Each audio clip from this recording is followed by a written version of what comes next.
Hey everyone, welcome to Zealots. I'm Forrest, I'm Major. I'm Robbie. Matt. and I think we'll have some guests later on. But right now, we're going to talk about today's episode. We're going to talk about The Bad Batch, episode 4. MODOK. I at least watched, I think, the first episode.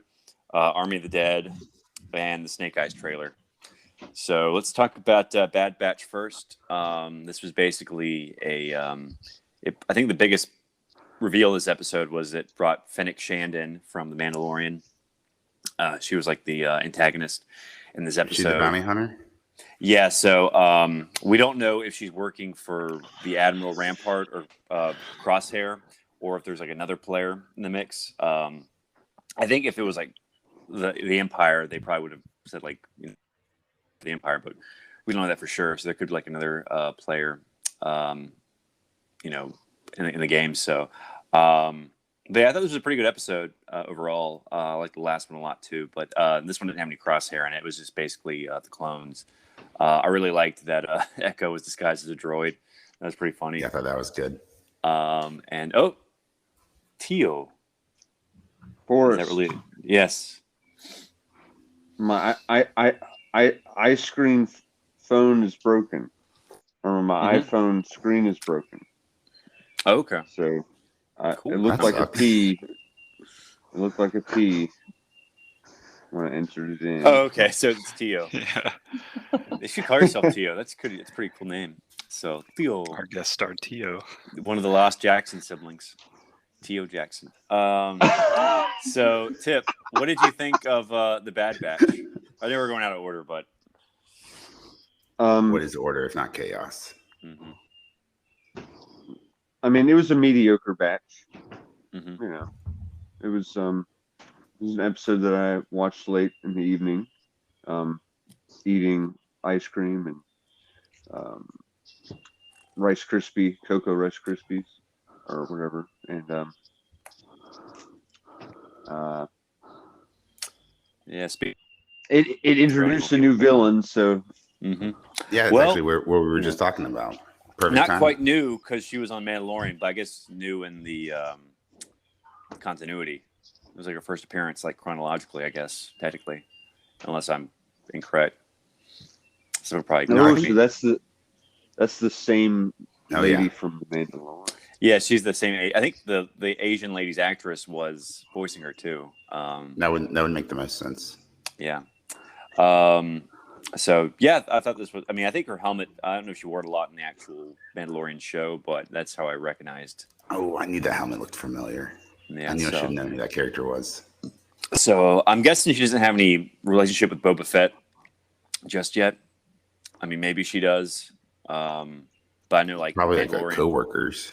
Yeah, I mean, like Mandalorian, like he rescued her, but there wasn't any indication that maybe they knew each other prior to that meeting. But it could be. large. Yeah, I mean, maybe Boba Fett's looking for the clone. Oh no, he'd still be a kid, so that'd be dumb. Okay, never mind. And Jango Fett lost his head, right? Yeah, I rewatched Attack of the Clones this past week, and it's so weird because he picks up the helmet and his dad's head doesn't fall out like a cantaloupe. And I was like disappointed. I guess like his head was pretty like swollen when he got, and didn't fall out. So, but yeah, Major, what did you think overall? So I like the episode, but it was 100% filler. Which I just don't understand when you have a galaxy that big and you have a creative team that big, why every episode doesn't move the plot forward. Like the only thing they did for the plot was that they changed the beacon on the transponder on their ship, which Star Wars, but like they're always doing that. But like just move the plot along. Just do something more. I don't understand like why it had to be a filler episode. Yeah, I saw it as a. It seemed to. I mean, it was all stuff that we really could have guessed that was gonna happen, but I guess it was like confirming. I guess introducing the bounty hunter, and that confirming that that Omega is the.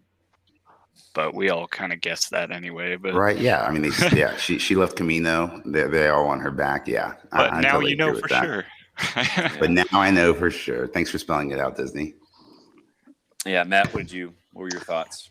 It's an adventure of the week, and this week's adventure is stranger danger. Like, Oh yeah. Even It if was- it's a, even that if it's a, even if it's a woman, because women can Yep. be kidnappers too. So it's like an equal opportunity kidnappers in this universe. as a parent, it was a teachable moment watching it with the kids, but it falls Aw. into that trap that Mandalorian did for a few episodes where it's just Mhm. like, it's the adventure of the week. We land on a planet, something happens, we somehow get off the planet. Time for the next planet. Yeah. Well, yeah, it's also like the child is being targeted and trying to be kidnapped, a la taken by someone. Well, So if you call her the child, then that just sounds like a complete ripoff of the Mandalorian. Now that you mentioned that. yeah, the clone Omega. child. There we go, Omega. Omega with the fake Kiwi accent.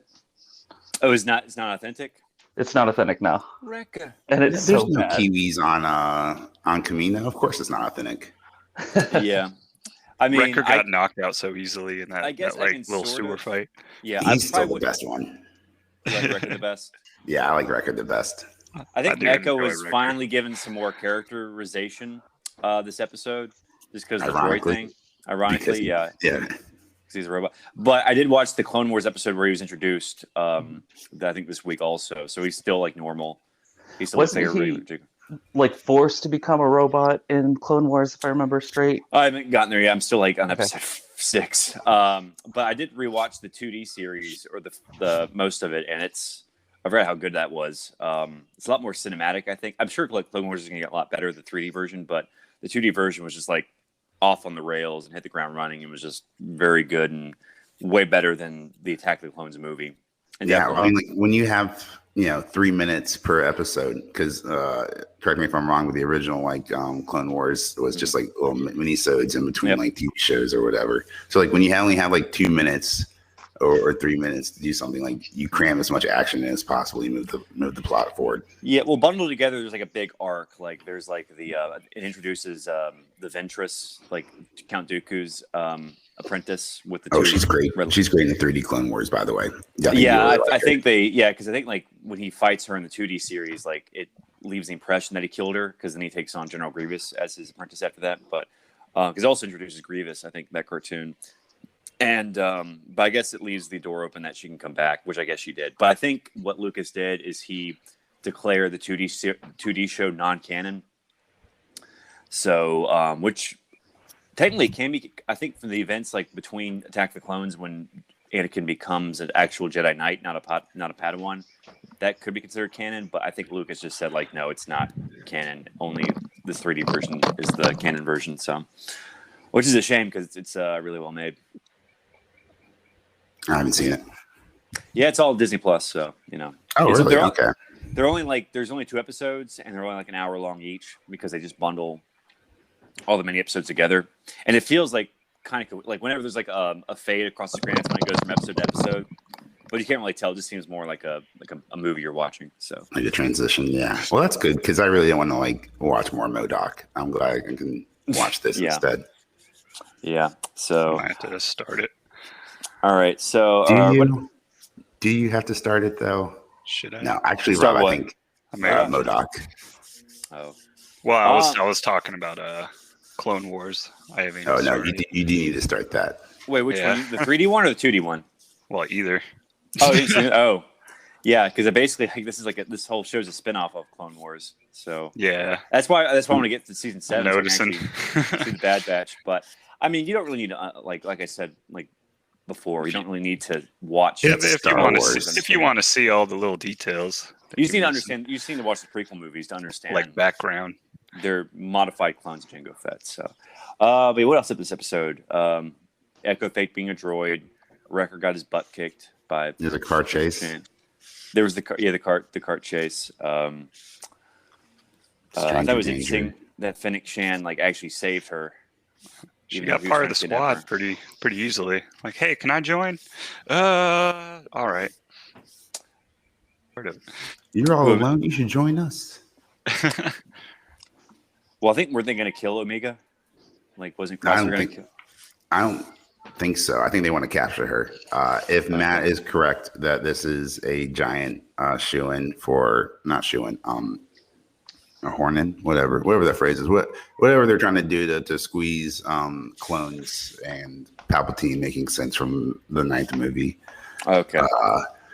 Yeah, so I think they need her alive. Well, it seems like, like the child, she's force sensitive and she has metachlorians in her that they probably want to harvest, maybe to make Palpatine's clones.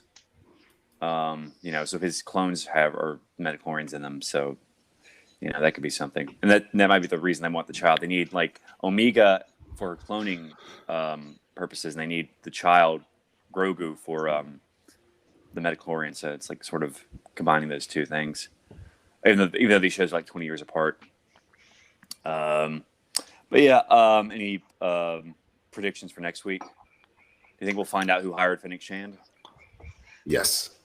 I really hope it's just not like it's like when they, I'm sure Crosshair and Rampart's going to be in the next episode. I'm just worried there's going to be a throwaway line like that bounty hunter we hired didn't do her job very well. I was like, oh, okay, well that was sort of anticlimactic. Oh, it sounds like you've watched Star Wars before. Yeah, so it's like do we know how many episodes this season's going to be? 16. Is it 8? 16? Yes, it's probably there's going to be a lot more filler episodes. So Okay, yeah, that makes more sense then. I was bracing for like an 8-episode series or a 10-episode series. All right, I'll give this filler episode because it was a great episode. Don't get me wrong, like I really enjoyed watching this episode. I think if there's 16 of them, then fill away. I think episode 2 is probably the weakest. But episode 2 laid a lot of exposition just for like chain codes and like how things are transitioning from the Republic to the Empire. So it was a useful episode to watch, just like for Star Wars lore. But like I said, it just wasn't interesting. It was the exposition dump. Basically, yeah. So they have like a really good episode, and they have like 3 episodes of just exposition, setting up for the next big good episode. So, but yeah, I think what they need to do is like in Clone Wars, there was like a 3-episode arc with this ship called Malevolence. So hopefully we'll see like some multi-episode mini arcs. Not like a season. I mean, I'm sure there'll be like a season-long arc, but like it'd be cool like for like a shorter arc. I definitely agree. That's one of my favorite things about the Clone Wars is that like they tell like set stories. If you want to watch a bad one where Padme goes back and talks to the Gungans, that's 3 episodes. Or if you want to see Anakin do this, that's 3 episodes. Like I really enjoyed that. Yeah, and it's really about the 2D series is like it's. Like I said, the episodes are short, but they're all one cohesive story. And it really, I think, establishes like, that he was a good fighter pilot, which they didn't really show until episode 3 briefly. I think it shows like his relationship with Obi-Wan. Like, now that they're both Jedi Knights, they're definitely on equal terms with each other. And they're more friends than just teacher and student. And, more than just friends. Oh, yeah. We're brothers, Anakin. Is that what you were getting at, or were you being dirty, Tip? I think he was being whatever. I turned that around. And I broke Force Mountain. Threw in a force. Yeah, but no, I really liked it. My prediction, I'm going to say it's an ice planet this time. Yeah, because last couple episodes have been like, this is like just like a Cantina planet, right? Yeah, basically. And that's kind of like, what was the planet in episode 3? It was just, they went to that forest planet again to get Saw Gerrera, who was gone. And then the actual, where were they last episode? I completely forgot. Was that the cave? That was when they went into the cave and you couldn't see anything to get the thing for the ship. Okay, I completely forgot. Because they crashed on the moon. Crosshair's story was a lot more interesting. So I think next episode we'll see a lot more of them teaming up with Saw Gerrera or like looking for him. Especially now that the bounty hunter is after Omega. Yeah, so do you think there'll be any more Clone Wars characters make appearances? Definitely. Probably a few, yeah. I'm gonna not like usual ones. I'm gonna say no. I'm gonna say there's no Obi-Wan. I'm gonna say we're gonna see Obi-Wan this season. Definitely. Why not? Okay. What about probably some more clone troopers? Because they're slowly being Rex. Please bring back Rex. Is he like the main clone trooper in the? Yeah, he's like him and Anakin are BFFs, and Rex saves Ahsoka. Spoiler. Well, I think for Order 66. I think Commander Cody, makes his first appearance in the 2D series also. So Commander Cody's a badass. Yeah, they just mention him, but they just call him by name. I don't think Captain Rex has showed up yet. But yeah, man, the 2D series is good. It's basically this whole episode is a commercial for that show. I'm sold. I'm about to watch it when we get off here. Yeah, it's only like an hour like each, so not a big time commitment. Like I might have to watch like How many are there? What was that? How many are there? Just 2 episodes. Well, they're mini episodes bundled together in like these hour-long sort of movies, I guess. Kind of like how like Red versus Blue was like just scenes, and then at the end of the season they put them all together. They were like 5-10 minute things. Yeah, exactly. Well, it's the guy who did Samurai Jack did the Clone Wars 2D series, so there's a lot of that aspect. Is there talking in the Clone Wars? Yeah, but there are episodes where there's no dialogue. It's just like action. But there is, and I think the guy who voices Obi-Wan in the 3D series voices him in the 2D series too. And I think they get Anthony Daniels back to the 2D series as well. So, there is dialogue, but there are episodes where like Yenny Terra, whatever his name is, there are none. It's just action. Like there's one episode where that guy with the tentacles, the Jedi with the tentacles. The Jedi? Yeah. No. The one like with the Jamaican, the aquatic. Nope. Well, basically, he has an episode where he has a battle underwater, and like his lightsaber like looks all funky because it's underwater. So he's fighting the calamari people. Yeah, they did that in the Clone Wars. The calamari people. Yeah, I was like, really? You're going with that race? Yeah, Mon Mon Cal. Yep. It's Admiral Akbar's people, right? Yep. Yeah. So that's a good arc too. It's like a civil war between him and the calamari and the other calamari people. The squid people. Yeah. Okay. No, Admiral Akbar. He might make an appearance. Yeah. Is he ever not Admiral yet? I think he's still Captain Akbar in the Clone Wars, I think. Did I tell you about that meme where it's like To Catch a Predator and like someone posted Akbar's head on one of the Predator's faces and it was like when like Chris Hatchett comes out, he's like, "It's a trap." No, but that's pretty good and obvious. So you said this is 2 hours long. Then why did you make us watch Army of the Dead instead? Because that was 2.5 hours. I thought because it was Snyder, it was Major pushing it. Oh yeah, I'm sorry, Snyder everyone. cut. This is yeah. No. Mr. Church of Snyder over here. Are you guys ready to move on to the most disappointing thing since I've looked in the mirror? We can do Army of the Dead. Since you set up that segue, we can do Army of the Dead. I appreciate it. What the fuck, Army of the Dead? How do you get war 17 years later? Dawn of the Dead, like, I'm not gonna say like changed my life, but like I remember exactly where I was sitting, where I was watching that movie for the first time. Like that is just the epitome, the epitome of zombie movies, in my opinion. Like it's so good. It's so good. And then like Zack Snyder has just gotten better through the years, at least cinematically. And like when they're going through the credits in the beginning, why is that color? What is that with pink? I don't understand that at all. Yeah. But then I saw like Zack Snyder, director of photography, and I was like, man, we are gonna have some of the most beautiful shots of like zombies getting killed, and Vegas being on fire or whatever. I'm big disappointed. I blame Netflix, and I think we should get this hashtag rolling. I just came up with it. What was it? Release the Snyder cut of Army of the Dead. Of Army of the Dead. Release the Snyder cut. There was studio interference. There had to be. No, Netflix is usually pretty good about giving, I think, creators freedom. So how do you get worse after 18 years? How do you get it's Zack Snyder? Major, sometimes you just have a bad day. Okay? Even or Zack a bad Snyder film. Just have, just a bad. He wasn't feeling inspired. Maybe they talked him into it with a nice big fat round I think monetary number. Yeah, go ahead. And so, have you ever worked on a project where you're like, yeah, I'm going to do my best work, but then you look back and you're like, fuck, that sucked. Yeah. Mm-hmm. Yeah. I mean, sometimes that happens, dude. Sometimes. No, I agree with that. And I think like at the end, like I completely like switched feelings like in the last like 5 minutes. Like when his daughter is basically the only one left alive. I was like, oh, maybe this is like a beautiful homage to Zack Snyder's daughter. And I was like, you, sir, you get a pass. How was Dave Bautista as the lead? I loved him. I thought he was great. I think Dave Bautista, have you seen I Spy on Amazon? It's fantastic. I think he is underutilized in Guardians of the Galaxy after seeing how much talent this man has. Yeah, Guardians of the Galaxy 2 was such a he did nothing in that movie. Like he jumped in the creature's stomach at the beginning, and then like did nothing, just sat around. But that was that's because you didn't see him. That was so funny.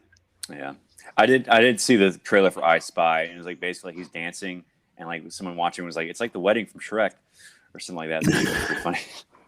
But he was. I watched that movie. What was it? Gruber. It's like about the Uber driver. It's like a buddy cop. Oh, I wanted to see that. Stuber, I think. Yeah, because Stuber.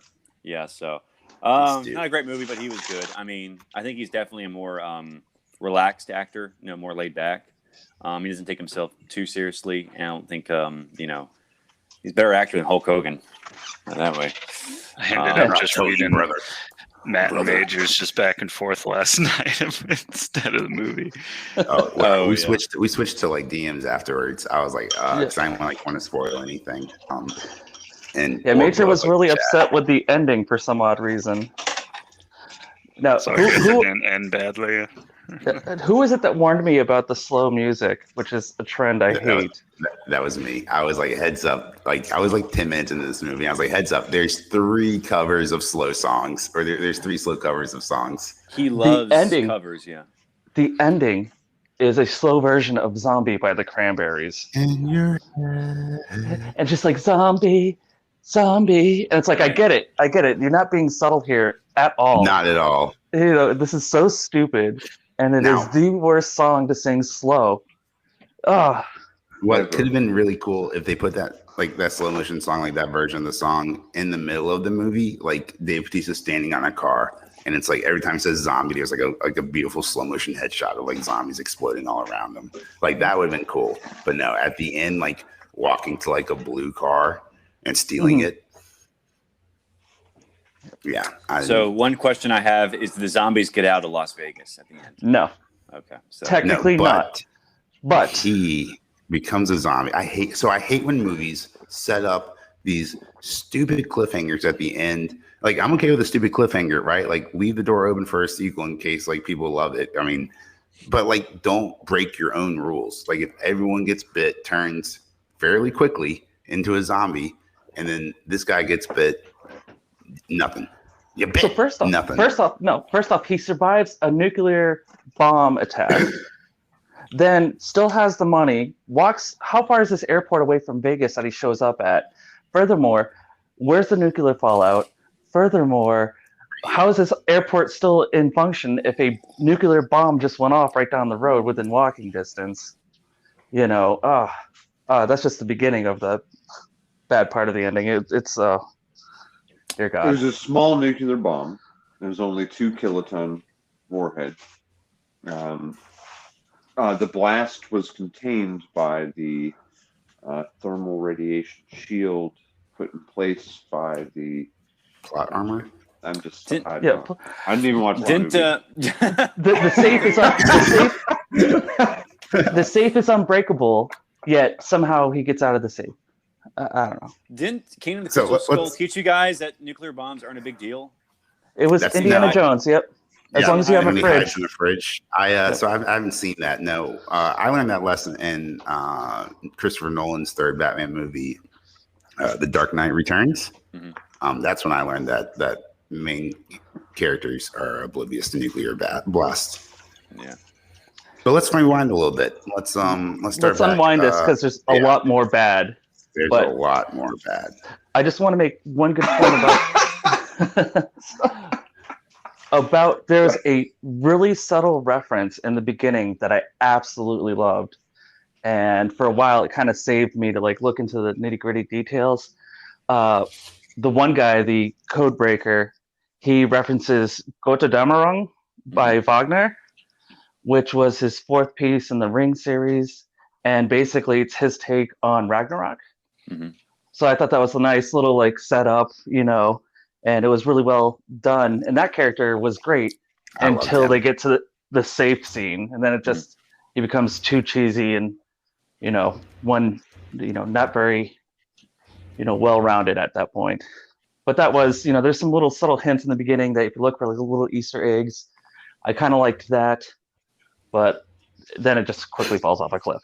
So talking about like the vault scene real fast, like I liked how they used the zombies as bait to lure the traps, but like as someone who's seen the hit TV show on CBS Las Vegas for a couple of seasons way back in the day, like there's constant foot traffic. I mean, not constant, but like there's foot traffic in and out of the vault at least once or twice a day. Like, and those booby traps are there was no off button, right?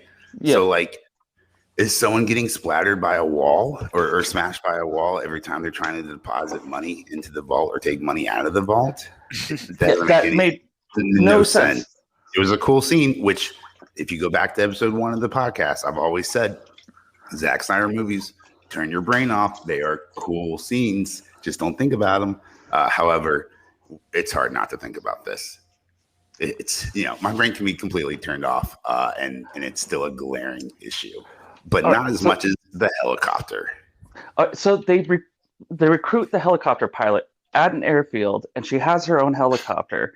But they need to sneak gas in to put in the helicopter on top of the casino that they don't know if it works or not.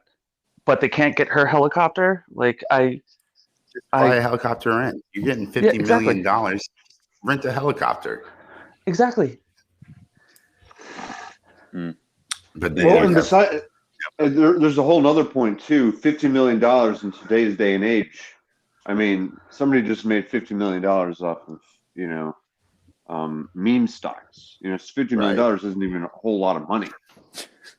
Hell, the budget of the movie was $90 million. They probably didn't even make $50 million off of it. Yeah. So maybe the movie creators should have gone to rob the casino. They would have come out ahead rather than make a movie about it. But so all of this craziness for such a meager sum of money, $50 million. I mean, you can barely even buy, a good jet plane for that. But he wants the premise of the movie is terrible. Yeah, there's no truth in this art. And then you have the one character whose motivation is to get money for her friends so they can buy themselves out of the camp. And for some reason, at the end of the movie, they reference the camp that was right outside of Vegas that just got hit by a bomb, but somehow the camp is still fine. Yeah, but we have video of like them knocking over the containers, when the bomb goes off, and the camp was right outside of where that is, but it's still there at the end of the movie. Yeah, move the camp. Like, why is the camp so close to like right on the other side? I mean, they're just cargo ships. And then how did the cargo ship, like the cargo containers, how did they form a fence? Like, exactly. Did they have 1,000 helicopters all drop a cargo container at once and then they stack them like Legos? Like, I do not understand. While under attack from zombies, the zombies aren't just going to let you build this. I'm sorry. I am not apologizing. I have made an ass of myself on this podcast defending Zack Snyder in the past, and I am very upset with this. Eating crow. Also, I want to point out, just look this up. $1 million weighs a metric ton, according to 5centnickel.com. So sounds like a pretty reliable source. So and how many $50 million is bills? 50 like metric all tons. hundreds or they were gonna and hundreds. They were gonna rob for $200 million and keep 50 of it. So wait, split 50 between the whole team? Yeah. Okay. So they were gonna take 200, which we find out isn't the real reason why they're going in anyways, and then we're gonna have 50 for themselves. Oh, so what's the big twist of the film? That it's really the zombie head of the queen that they need, and they don't care about the money. Okay, so it's like Dave Bautista's looking for the head, or No, of course. So this isn't just a zombie movie, Forrest. This is a zombie heist movie. So it's got all the tropes of all the zombie movies and all the tropes of all the heist movies, right? So there's a last minute addition to the team from the boss that's hiring them out, and it's this guy, and you're like, oh, is he just there to keep an eye on him? He's like a suit, like a like a bodyguard kind of thing. Mm-hmm. But then you find out, dun dun dun, he's got alternative motives. So why do they need the zombie head for the queen? Because they can make a zombie army. Yeah. Well, that's really stupid. Because it works so well in Vegas. Also, how did zombies come around? Was it a medical experiment? Like, could you just grab that science? Could you just grab any zombie head? And Well, I why guess was the zombie queen pregnant? you kind of have to take a step back. What we find in this movie is that there's an actual society of zombies. You have the shamblers, who are just these, whatever. Then you have the fast-moving biters, and then you have the captains. And if you're bit by the king zombie, who's super smart, or the queen zombie, then you're a captain zombie, and so you're smarter, and somehow they can give birth. Gross. Yeah, baby. I'm actually okay with like a zombie hierarchy kind of thing, but not the way it was like portrayed in the movie. Also, I think my biggest problem was that like 95% of the zombies, at least the male zombies, were pasty white and had like shoulder length hair. So like every one of them I looked at, I just saw Zack Snyder's or Jared Leto's Joker from the Snyder Cut. Apparently, and I looked up someone on YouTube like photoshops like Jared Leto, and because he like 40% of the zombies like Jared Leto. all the zombies were Coachella fans. Apparently. Well, Yeah. Sorry. Oh, that was my thought. Sorry. Another thing that bugged the absolute crap out of me is whenever they would show like the zombie or the zombie tiger or whatever. Zombie tiger. Yeah, there was a zombie tiger. Freedom So not Roy. only would they make the normal zombie noises, but then when their mouths are closed, they'd make this like guttural sub bass, what sends off your woofer. And I guess the idea is to have that sound to make it feel more intense and make it be more scary, but it comes off just comically bad. It's like listening to a bad dubstep, song. But every time you see a zombie, you hear that. Oh, you mentioned it's like- something about a zombie horse too. Your guys' text. Yeah, Oh, yeah. it's a zombie horse. Zombie Yep. King Zombie Giant on a zombie horse or something. Now, Fridge Logic, or not Fridge Logic. Yeah, Fridge Logic, taking like a moment here and stepping back and being like, wait, what the hell? So did King Zombie bite the tiger and bite the horse to turn them into zombie animals? It's animal Yeah. abuse. Yeah. Somebody Somebody bit someone. Somebody bit someone, Major. Somebody bit someone. Well, Maybe who's the Las Vegas act that has the tigers? Siegfried and Siegfried and Roy. Roy. So were they zombies too? Was there a zombie? No. There was no. Oh, there was a zombie Elvis, I think, right? I saw that. Elvis impersonator. You see so Yeah, many. Yeah, impersonator. you see so many of those in Vegas. Well, didn't Siegfried get killed by a tiger or got bit really badly? Mauled. He got mauled, yeah. But then he died afterwards, or is he just? They're both dead now. I think one died of cancer recently, Oh, okay. Yeah. and the other one died like 10 years ago. Because of the tiger attack, or was it? No, Okay. just like natural causes. Wow. But yeah. Well, So a tiger attack would be a natural cause. yep, that is true. Tigers are natural. Yeah.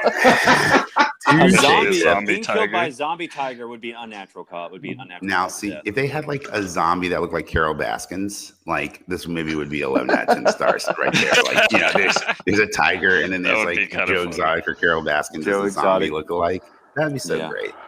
But everybody in this movie, what I think Major was the one pointing it out to me in the text last night. Everybody can do a headshot.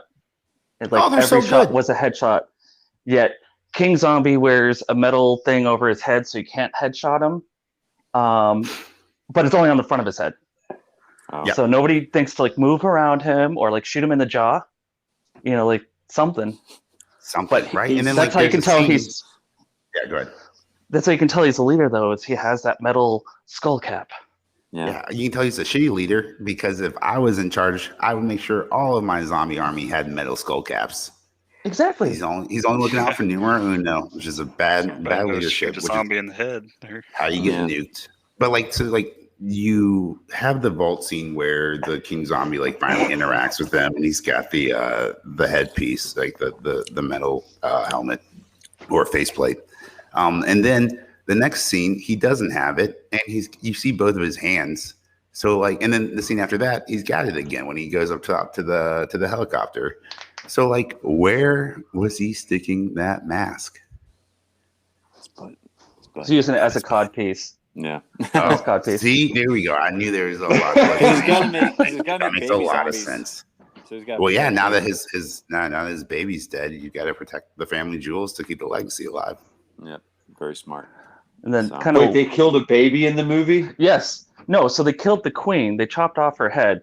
Her head is alive, but her body dies. But she was pregnant, and he rips the baby out of her body, and the king does, and the baby dies within seconds, and it's blue. Yeah. Oh. Did you notice that? Like at the end, like there's a lot more blue spackles Mhm. or CGI, like whenever they started killing zombies. And I do not remember that being like blue stuff in the beginning headshots. The color tone changes drastically because it's very yellow and desert, muted, and then it turns very blue and orange towards the end. So I thought like the actors were all really good. I like Dave Bautista, the blonde coyote, like, I mean, even though she sucks as a character, like, her acting was good. I really like Tig Notaro, who was the helicopter pilot. She actually was a last minute addition because they replaced like Christy Arilio or whatever, that sleazebag comedian. Yeah, because he's got some sexual allegations going on with minors, which I only bring up because I thought that sounded really familiar. And so I asked Kelly about the YouTube or the Netflix show You, season 2, and he plays that exact character on the TV show. He's a creep comedian or famous celebrity. He like prays on like minors. Like that's method acting. Actors need to from real life experiences in order to convince the audience the character they're playing, which is probably not in a good case. So no, it sounds awful. But so like her, like if you go back, like all of her shots are just by herself in a green screen. Like she's never worked with like Dave Bautista on set or anyone. And like once you know that, like it's super obvious. Yep. Well, how many Oscars do you expect this to be nominated for? What's the bad awards? The Razzies. Yeah, 3 Razzies. Who's the best character? Dave Yeah, Bautista. Okay. Scorpion was in it. He was great too. I love him. Oh yeah, Hiroyuki Sanada. Yes. I liked the guy who broke into the vault. Dieter. Okay. I think Dieter was fantastic. I think he's doing a prequel called Army of Thieves, and I guess he's going to be in that. That's what I don't know how it's going to be, like a movie or just like a short like mini movie, but he's I think Snyder's working with him again. Just explains, it just shows him like how he got so damn good at headshots. Yeah, Dieter, who says he has never fired a weapon before at one point, then saves one of the main characters by headshotting a zombie. Yeah, like just make the character good at shooting. Be like, oh yes, I own vaults and guns. I like to shoot. Like it's not that hard. It's not a big adjustment to the script. I'm good at 2 things, so not that hard to. But like throughout the movie, you don't take the character seriously, and he's supposed to be the comic relief, and they live up to that, and then all of a sudden towards the end, they totally like flip his character, and it's frustrating to watch. It's like, no, this whole time it's been known he's not a weapons expert. He's just there for the safe. He's kind of like childish, and he doesn't take anything seriously. And then at the end, he becomes like epic. Right. Yeah, but Matt, that's called character growth. That's the moniker of a good story. Was there any character arc? Tip's like a defense attorney trying to this movie's on trial right now. Tip's like he's Johnny Cochran. This movie is on trial. You must acquit. The plot didn't fit, and I will not. Is that good? No, it's that bad. Not. I haven't even seen it. So I think when Tip sees this movie, he's gonna be like, "What the hell was I defending?" So Guilty. The daughter. Go back. The daughter. Her story is completely just thrown away at the last second. Like they totally forget that she's going in to rescue her friends who are like snuck in to try to get money to get out, and at the end they're like, oh crap, we totally forgot about that. So right as they're about ready to leave, she goes and like tries to find her friends. All of a sudden takes like 30 seconds, finds it, they all die, and it's like, oh, guess that mission failed. But that was like her whole like backstory. I'm not even joking. Yeah, no, what Matt's saying, like the length of time it took Matt to explain that to you was about as much runtime was devoted to that loose end in the movie. Yep. Yeah, she's in the car while zombies are going over her. Snyder was probably just like, we need more slow motion and slow covers of pop songs. Oh, That's what people want. That's more important than story. Yeah, So- and then there's like this whole thing. So like I liked how like Dave Bautista had to kill his wife because she turned into a zombie, and so like Dave walks around thinking his daughter like hates him because he killed her mom, his wife. But then in the end, she's just like, no, I hate you because of. And then I'm gonna be honest here. I don't remember why she hates him. I did not care that much. Well, There's probably negligent. Yes, I think that was- hatred. he didn't buy her the newest iPhone. he wasn't around and he couldn't deal with the death, and that's why she hates him. I mean, come on, there's a zombie apocalypse. He lost everybody. I can see why he's not going to be a good father to you all of a sudden. Right? Yeah, and plus you're a grown ass woman. You're not like 12 at this point. Like, Exactly. why are you even with your parents? You should be like, drowning in student debt or working a minimum wage job. That seems to be the options The at rest 20. of us should be suffering with the rest of us. So speaking of bad parents, how about we talk about MODOK? Did everyone watch this? If Yes, I watched the first 3 episodes. Okay. Oh, good. How do you watch it? Me too. What platform? Hulu, which speaks Hulu. volumes. Like going into this, like you realize Disney owns Marvel, Disney owns Hulu. Disney's making a big push on Disney Plus for content. But like, let this speak volumes that it's a Marvel TV show, not on Disney Plus. Mm-hmm. It is a different standard of quality. Well, it's rated mature, so I think Disney doesn't want anything to do with it. I don't think there's not a single R-rated movie on Disney Plus. I think like not in America. Have you heard about this Disney Star or Disney in the Plus UK? Star? Yeah. Yep. Yeah. It's bullshit. Bring daddy some R-rated content back to the States. Get a Disney- VPN. the dark Disney vault. That's what they call it. I do not want to go in the dark Disney vault. That sounds incredibly racist, knowing their past. So Oh, Snow yeah, White it's and the seven tongue dwarves. Song of the South. Yeah. Which is apparently impossible to get your hands on, and there might be some VHS copies in like Europe somewhere, but like it's so. I thought the NRA sold them on their website. I guess not. The NRA. I don't know, but yeah. What is that called? Song of the South? It's based. I mean, it's basically has like a laissez. It's like the Zippity Doodah movie. It's the Uncle Remus movie, and the reason it's like so controversial is it just sort of has a laissez-faire attitude towards slavery. But I don't think it's like explicitly right. It's not like there's no like KKK members like being heroic like in Birth of a Nation. But I've never seen it. But from what I hear, it's just like it was controversial because like it's got Uncle Remus, who's not a very PC character. how they portray black people. Yeah. It's awful. Oh yeah, the I guess like the black speak or whatever. So, it's very MODOK. stereotypical. I need some help with this. MODOK stands for more of dumbass what? What could K mean? Killing myself because I had to watch 3 episodes? That's MODOK. Oh, MODOK. Okay. Well, I'll just make dumbass one word. More of dumb. More of dumbass. Okay, TV. Boom. That's it. MODOK. More of dumbass. Okay, TV. That's probably the best way to describe this. You're getting exactly what you expect when you hear what this show is about. Mm-hmm. It is not good. Yeah. It's not bad. It tries too hard. Mhm. And I think the problem is I watched 3 episodes after I watched 2.5 hours of Zack Snyder The trying to commitment. murder my eyeballs. I love it. And at that point, I'm several beers deep. And so I'm like, okay, I'll watch this. And no, all the jokes fall flat. Yeah. And it's trying to be edgy at times, and it's not edgy. And Not at all. it's not funny. It's not good, not bad. Kind of have it on in the background. Yeah, we'll talk about this. We'll go into detail, but I will say while we're just kind of recapping everything. I guess we should finish up and recap Army of the Dead. Forrest, thumbs up, thumbs down.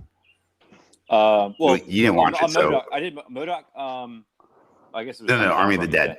Oh, Thumbs down. Robbie, did we Did you see this movie? I don't think you saw this movie, right? No, I haven't seen Does- it. Were we the only two Did who Matt and watched I this make you wanna movie see for this this movie? podcast? I watched the Suspicious Minds opening, but then I had to go to Riverdale. And it was Forrest who suggested it. He didn't even Yeah. watch it. Well, Well, I you just sent out the- you I sent out just the saw the bad outline. reviews from you and on the internet. I was like, well, I'm not that excited to watch it. But Forrest, did you just say you had to go river dancing? River Jam? I went to River Jam at Whitewater Center. Oh. I was like, river dancing, yes. Yeah. zombie. No, even slower. Yeah, unlike the zombies. So anyway, back to MODOK. Yes. I think the problem- So the third episode was definitely my favorite. The interpersonal relationships between like MODOK and his daughter, who's also in a MODOK chair or whatever. But like she's like a catty, like bitchy preteen, and she like teaches MODOK how to be passive aggressive. And I actually really did enjoy the golf scene. That was maybe the only redeeming scene in the 3 episodes I watched. Yeah, I think what the problem with the first episode is, I think it just tries to introduce too many characters at once. And it probably would have been better if they just introduced them in later episodes and just like focus on like establishing MODOK. And I think it was like too plot heavy too. So I mean, I think if you're trying to do a comedy show about MODOK, just focus on MODOK and just make it funny. And just slowly open up the curtains of new characters coming in. Don't dump all the characters in one episode, because he's got like his coworkers, he's got the guy who buys his company, he's got his family, he's got like the super adaptoid pet. So it's just like too much at once. And I think it's too much. I think they try to cram in as much dialogue as possible in a 20-minute show, which wasn't wise. But yeah, I don't think I'm gonna finish it. The yellow guys were good. Like when MODOK cuts off his arm, and that yellow guy's like, "Oh," he's like, "I shouldn't have been standing here," or he's like, "I thought this coffee was for everyone," kind of thing. Yeah, and then like later on, he's like, "Oh, my favorite arm." Yeah, like I did enjoy. They're just faceless and expendable. Yeah, I thought that was unfortunately, I thought that was the highlight of the show. Yeah. All right. Yeah, I think we're almost at time. How about we go over the Snake Eyes trailer? Did everyone watch it? Yes. Okay. Yeah. So it was like not really even like a trailer. It was only like under a minute. So It was like a kind of tease. a tease. It just shows like the movie's happening and it's going to come out sometime. But I don't know. It looks good, right? I mean, is G.I. Joe cool again? It's interesting. Well, I mean, I think the whole point of Snake Eyes is you don't see his face; he never speaks. And this is apparently like a prequel. And I think I saw like in the behind the scenes featurette that it's going to take place before he loses his voice. So I guess it will, and it shows his helmet. It just seems strange that Snake Eyes is like going to have his mask off the entire time. It's sort of like Judge Dredd with Sylvester Stallone. Like the whole point of that character is you never see his face. And Well, Star Wars, all the Star Wars fans loved finding out the backstory about Darth Vader before he put the helmet on. So I think that's what they're doing here. That's sarcasm, if anyone can catch that. And Boba Fett, yeah, they want to know about Boba Fett. Like, I think Patton Oswalt has a great. Speaking back to MODOK, he's like a great like comedy bit where he's talking about like I ran into George Lucas and before the prequels came out, and he was like, "We're making these prequels.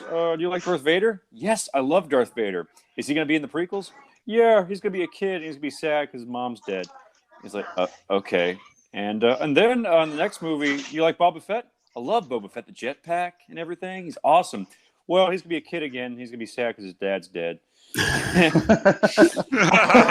he's just like, I don't care. Yeah, I've seen Patton Oswalt live a couple times, and he is sometimes dark depending on the set you watch, but he's incredibly funny. If you haven't heard that bit, I would definitely recommend looking it up on YouTube. It's fantastic. Yeah. He's like, do you like the Death Star?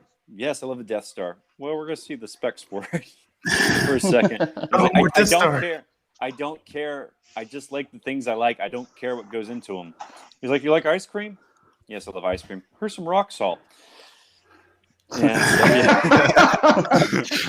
Do you like Angelina Jolie? Here's John Voight's ball sack. Speaking of comedy sets, Matt, what was that comedian you shared earlier? Brian Posehn. He is a huge metal fan and he's a huge nerd, and that's his whole shtick.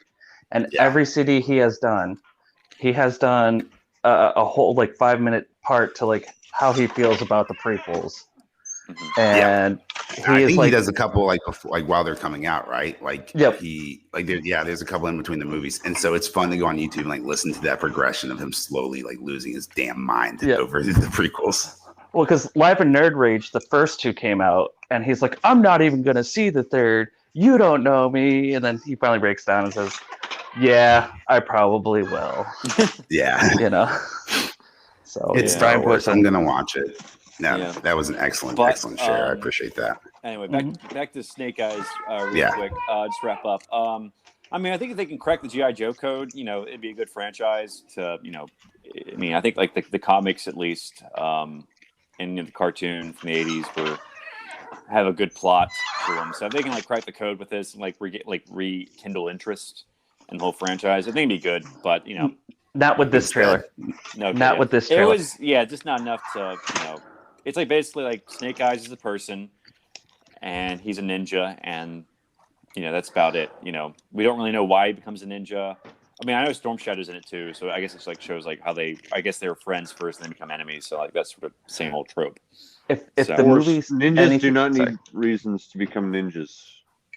Batman disagrees. Batman Begins disagrees. I guess Snake Eyes' pet snake was killed. Like John Wick, his pet snake dies. That's why he has become a ninja. So if the movie's anything like the trailer, I'm gonna skip it because this trailer was the most generic piece of trash I've ever seen. It's like character, bwomp, ninjas, bwomp, car chase scene, bwomp, fighting, bwomp. Fighting on cars. Explosions, and like every 5 seconds there's that wah, and it's super slow-mo. And if this movie's anything like that trailer, it can go fuck itself. Okay. Well, it's the life of the year. Yeah. Well, I think you know, it's got Snake Eyes, it's got Storm Shadow. It has his sensei named Hardmaster, which is probably the worst name for him. Oh, gotta change G.I. Joe that. is so horrible for that, though. Yeah, it's such a stupid name. Well, it's like, you know, it's like the guy who wrote it is like Larry Hama. Like he just gave comic book names to every single character.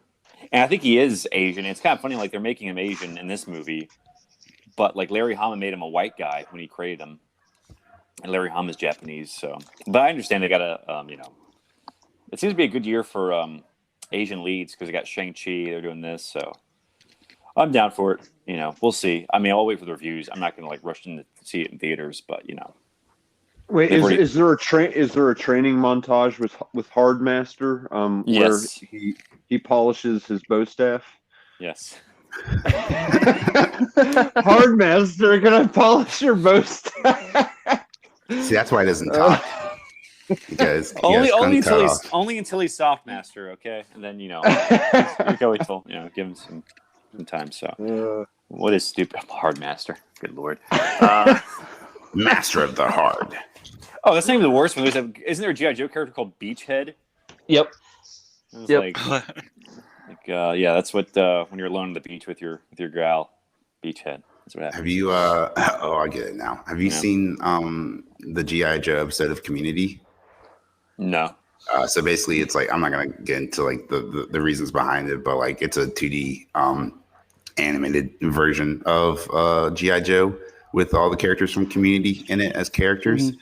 But Joel McHale, the main character, accidentally like shoots people and kills them, kills the bad guys, and so they go on trial. And like it, if you like the original like G.I. Joe, like it's a pretty good episode. It's on like season 5. I would definitely recommend checking it out. Is that when Chevy Chase left the series? No, he left that then of season 4. Season 3? Yeah, he does like end of season 3, and he's briefly in season 4 at the beginning. Yeah, they do that hologram at the end of season 4. That's technically the last time you see him, but yeah. Yeah. Well, and good. Don't be racist on set or anywhere in life. Damn. Isn't that his character though? Like his character is like not PC, right? Yeah, his like, character. Yeah, and he's fantastic. Like the show definitely, like I'm not gonna say like went downhill, but like it was better having like, you know, like you need a Pierce to make fun of in a TV show. Yeah, well, he was like the big actor. He was just like a big star. You know, they needed to like just draw people, like sort of like Danny DeVito and It's Always Sunny. It was like the star just to get people to tune in. And I think once the show like found its footing, they didn't really need him anymore. So, or it had enough popularity to where like they didn't, and plus he was, like, being Dan an asshole. Harmon didn't handle that situation well at all. Well, he is like, which is he is a probably quick his pivot issues too. to Rick and Morty season 3 trailer just dropped right before the podcast came You mean out. season So 5? Definitely looking forward to that. I'm not Is that not it? really a disciple of that show. I mean, I'll watch it, but I'm just like, I guess I'll be the one I don't talking get- about it. we'll talk I'll about watch it, it, Rob. but- I I've love watched, Rick and I've Morty. watched like all the Rick and Morty episodes multiple times. yeah. So Don't you I love have Rick and Rick or Morty and Morty? oh Because Rick Morty. is Morty. Yeah. Don't give it away. Oh, Morty. Oh, Morty. So, used to no, I really dig watched- Rick. I watched the first season several years ago, and I absolutely hated it. Could not Really? stand it. I did not get it. And about a week ago, I started watching season 2 just because I had nothing else to watch because I was waiting to watch Army of the Dead. And I'm 6 episodes in now to season 2, and I love it. Like, I don't know what the difference is They between throw season so 1. many little references in there. They're pretty funny too. Yeah, it gets a lot better in season 2, and I was really like, now I'm like sucked in. Yeah. So Good. I'm glad. They I was start just getting wondering, like a story to it too, and connecting to their old episodes randomly. and Yeah, stuff. the continuity's not that All great, kinds which of little- is, all kinds of little Easter eggs. no, the continuity is fantastic. Like, well, there's, I do like that there's the like they break the standalone driveway. episodes, and there's standalone episodes, and there's like the continuity episodes. But I think there wasn't really any continuity episodes until like the season finale, right, with his daughter, and he didn't know which one was the clone and which one's not. He's like, I'm never gonna know. I guess Personally, we have to that's- like talk about like the definition of continuity because like in one of the earlier seasons, like the house gets lifted up and there's like a giant crack in the garage on the driveway. Oh, okay. And then, Yeah, like, and that crack has been there stays ever there since forever. now. Yeah. So I mean, like the continuity is like spot on. Like it's a really intelligent show. I have some theories like that you might be able to figure out which Rick the episode's based on, or which Rick the episode is in, based on like the time travel box. Sometimes it's in the garage, sometimes it's not. Oh, The dude, portraits like, in the back change. I don't think it's a continuity error as much as it is seeing a different Rick than C-137. well, I like how already halfway through season 2, none of the characters I believe are the original characters from episode 1 at this point because they always like the dad in one of the scenes is taken to the daycare and they're like, oh, do you have this dad or this Oh, dad? Oh, Yeah, yeah. They he might leaves and not it's even like- for have the Jerry. same Jerry. Yep. But So- Rick and Morty are the same from season 1, though. But yeah, Or his are family they? is a totally different family. Mhm. Well, I think we're at And it just time. gets better. Yeah, it does So- get better. I didn't know you weren't caught up. You should watch it. Yeah. All right. Well, it's a good episode, y'all. I'm Forrest. I'm going to plug the show real fast. Oh, yeah, Follow us on do that. Twitter at ZZealots Podcast, or you can email us at zealotzeitgeists@gmail.com. And I'm Major. And I'm Robbie. Matt. And I'm thick. All right. Thanks for bye, listening, everyone. guys. Have a great weekend or week. Don't watch Army.